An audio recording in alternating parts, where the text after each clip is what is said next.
Welcome back to What It's Really Like to Be an Entrepreneur.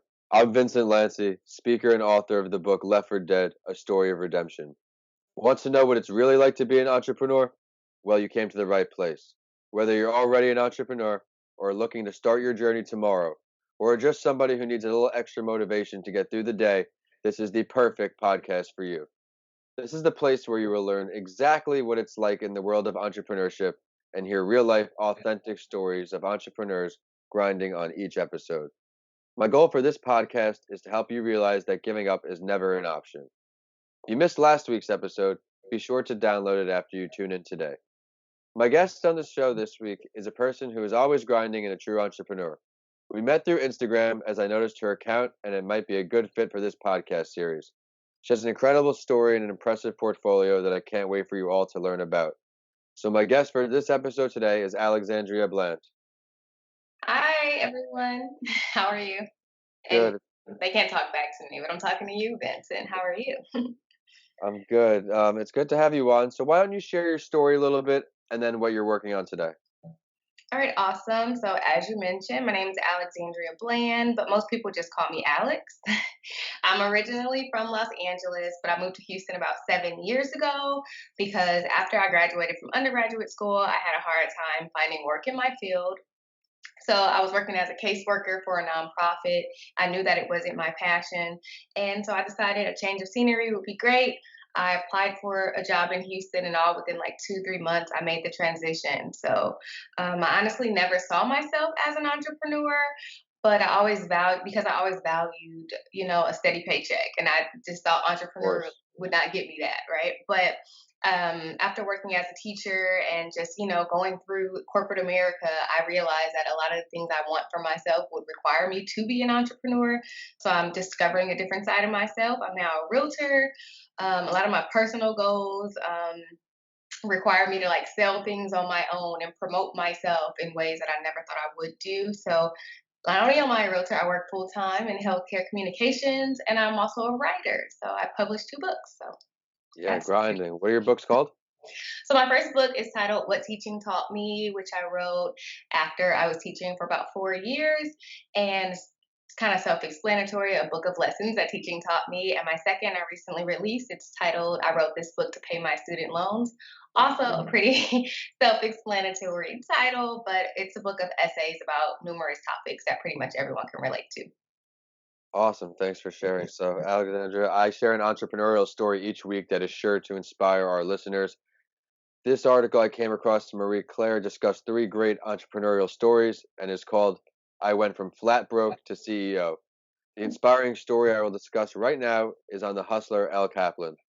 When Kaplan was young, she watched Mary Poppins and thought the children should have left their tuppence in a bank earning interest. She had been money minded since she was a child and is the founder and CEO of Lexion Capital, which is a money management firm.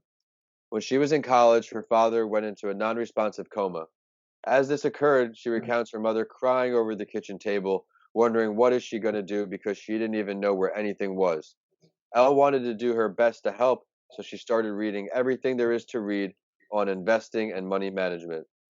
She graduated college and moved to New York City with plans and aspirations to open up a fiduciary firm that could assist women just like her mother.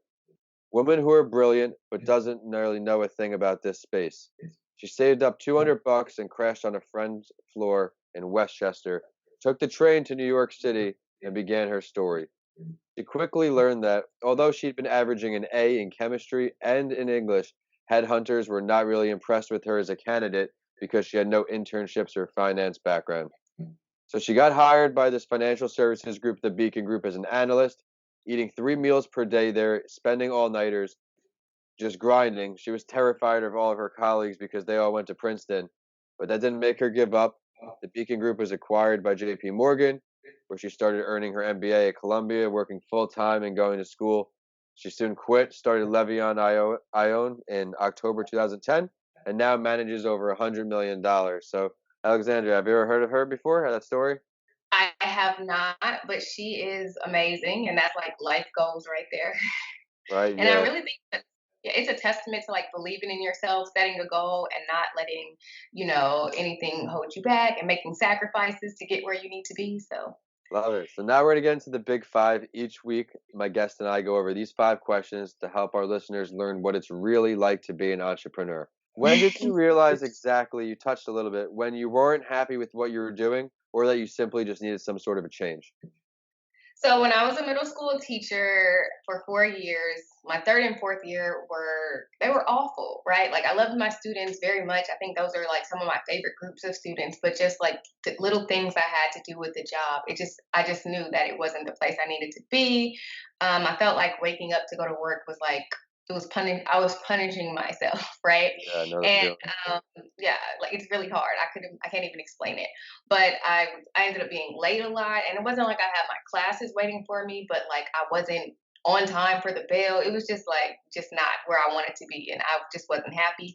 So I knew something needed to change. I knew something was missing from my life. I wanted more, so I started to look at other opportunities. I wasn't making enough money, and I wanted, like my mom always said, I have champagne taste and a Budweiser budget, right? And I didn't. And she said it when I was little, so I'm like, I don't know what this means, but as I grew up, I understood very Yeah, well. yeah, So I decided to go to real estate school while I was still teaching, and so I was doing that, and at the same time, I was like writing down like little lessons I was learning and things I wanted to change about the education system because I felt like I was just teaching to the test, right? And so as I was writing, I thought it was just going to be a blog post on my blog, yeah, but yeah. this blog post was so much longer than a traditional post, and I'm like, this can't go on what Alex writes. Like, it needs to be more. I want more people to see it. So little did I know I was writing a book. Like, I was really just in Google Docs, and it just kept getting longer Amazing, and longer. And amazing. so I didn't do the blog post. I figured out how to format a book, self-publish the book, and that's pretty much how the change started happening. I had no clue what I was doing. I figured out how to format it, like I said. I did the book cover on Canva, and then I eventually passed my test to be a realtor. So I did all that and basically created the change I needed within that last year of teaching. That's really inspiring. I actually, as well, I did some teaching. I'm licensed in real estate as well here in Hillsborough County in Tampa. Hey, And twin. yeah, and I understand there's a lot of difficulties with teaching and a lot of flaws in the system that they have built, but that's another topic for another day. Right. That's a whole Yeah, nother podcast. yeah. All right, so there's a lot of difficult parts of being an entrepreneur, Alex. What are one or two of the most difficult parts that you can give to our listeners? I'll touch on two. I think the number one thing about being an entrepreneur is that you eat what you kill mentality, right? Like it was difficult for me because as I mentioned earlier, like I like a steady paycheck. Like I like to be like I don't like to have security, right? And so if you don't work, you don't eat. And sometimes even if you do work super hard, a payday is not guaranteed in entrepreneur, like as an That's entrepreneur. the truth. And Yeah. that was the hardest thing. Like, so I was working with a real estate client, and I showed this man literally like 12 houses. I'm like, okay, we're gonna find it. But every time, like, he kept moving the goalposts. He didn't want that. He wanted to lowball, and it was just like, I'm working this hard, and I know I'm not gonna close this deal. So yeah, so that was the hardest thing for me to really like grasp. Like, wow, no matter how hard I work, payday is not always guaranteed. But on the other hand, like your income doesn't necessarily have a cap when you're an entrepreneur. So I Yep. love that aspect.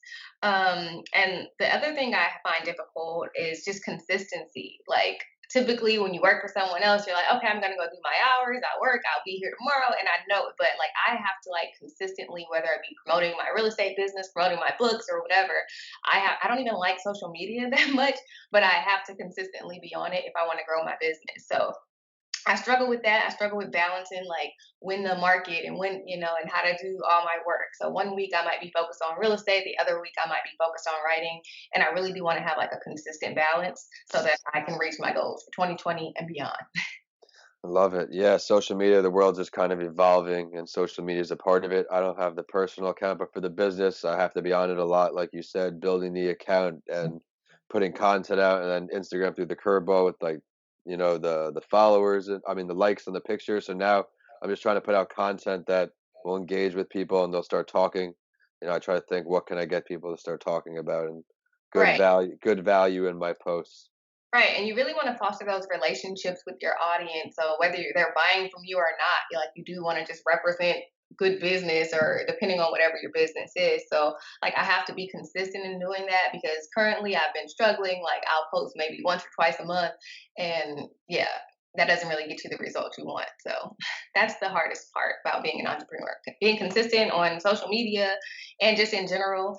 Because, like you said, in real estate, like you have to consistently follow up with clients, and you can't just be complacent. Like you actually have to be assertive, and so that's pretty difficult. Yeah, there's a lot of different parts of being an entrepreneur that are several jobs just alone. You know, you have the Oh, yeah. marketing and then the social media, like you said, the advertising. There's a lot of components into it, so you grow as you get into it. Right, and I've become a graphic designer somehow because, like, in doing my book cover, the concept is for me to write this book to pay my student loans and actually get and earn money from it. So I didn't want to put too much money into the project and I hire someone for understand, yeah. $300 and do. So I designed my own book cover, and I tried to like hire someone for like $40, but you really do get what you pay for. I'm like, sir, I'll do it Yeah. myself. Keep the 40. So like I'm just like learning as I go, and I feel like yeah, it works out. There's a tutorial for everything on Instagram or YouTube, and I've been really figuring some things out. So I'm happy. Yeah, awesome. Let's get into now, what is one of your greatest failures and what did it teach you? So this question is super tough because like I don't have like a moment that I can like pinpoint where I can say like, oh, I invested in something and lost all my money and I failed. I learned from this experience.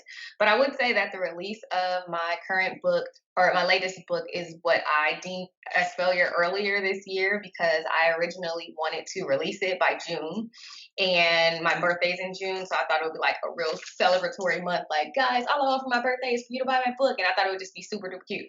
Yeah, But life happened, and I was like, this year ended up being like probably the most stressful one I've ever had, and I was nowhere near finished with my book by June, and I was yeah, like borderline depressed. So I'm just like, what the heck? Like, I'm not gonna finish this book.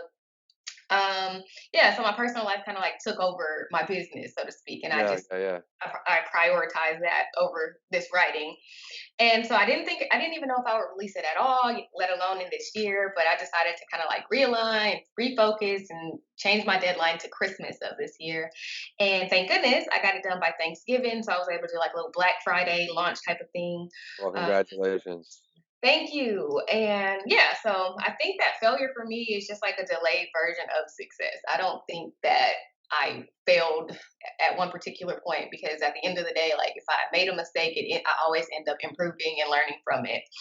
And if I would have finished my book on time, then it wouldn't really be what it is right now.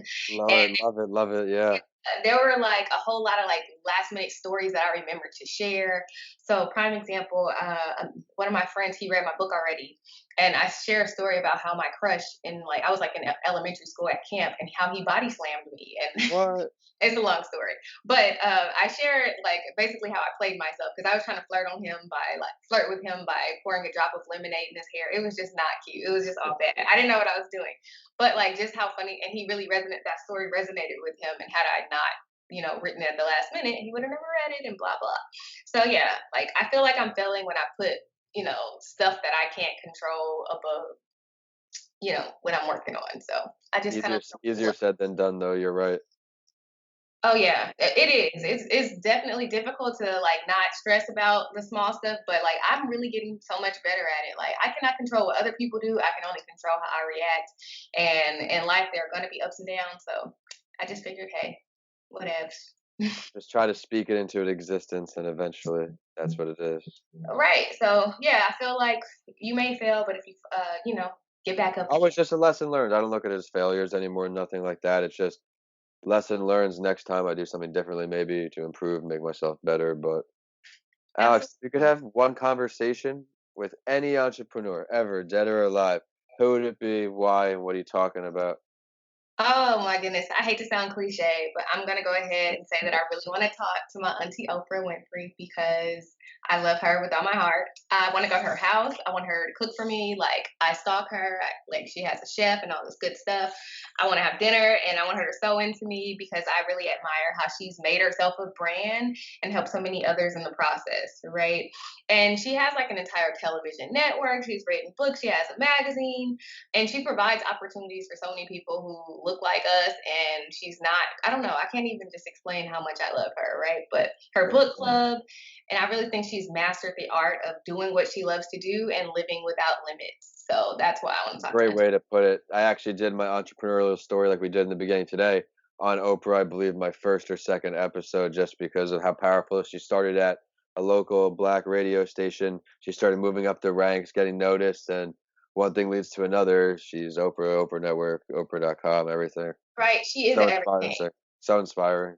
Right, and people wanted to run for president. Like she is really And amazing. that's what's crazy about it. People are willing to actually vote for you.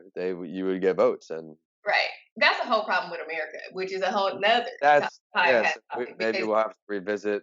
We'll revisit. One of my goals with this podcast is, a few seasons down the road, revisit some people that I bring on, see how your business and entrepreneurial endeavors have escalated, and we could talk about other topics like that. But absolutely. let's get into this next question because I'm really interested to see what you're going to share. Where do you see yourself in your entrepreneurial endeavors in the future, 1 and 5 years from now? Let's start in a year from today, next December. Where do you see yourself? All right, next December, I plan to be out of student loan debt. That's number one.